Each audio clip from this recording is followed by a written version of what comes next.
رات کی قسم جب وہ چھا جائے اور دن کی قسم جب وہ روشن ہو جائے، اور اس ذات کی قسم جس نے نر اور مادہ پیدا کیے کہ تم لوگوں کی کوشش طرح طرح کی ہے۔ سو جس نے اللہ کے رستے میں مال دیا اور پرہیزگاری کی اور بہترین بات یعنی کلمہ توحید کو سچ جانا، تو اس کو ہم آسان طریقے کی توفیق دیں گے، اور جس نے بخل کیا اور بے پرواہ بنا رہا اور بہترین بات کو جھوٹ سمجھا،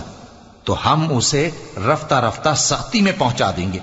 اور جب وہ دوزخ کے گڑھے میں گرے گا تو اس کا مال اس کے کچھ بھی کام نہ آئے گا۔ یقیناً راہ دکھا دینا ہمارا ذمہ ہے،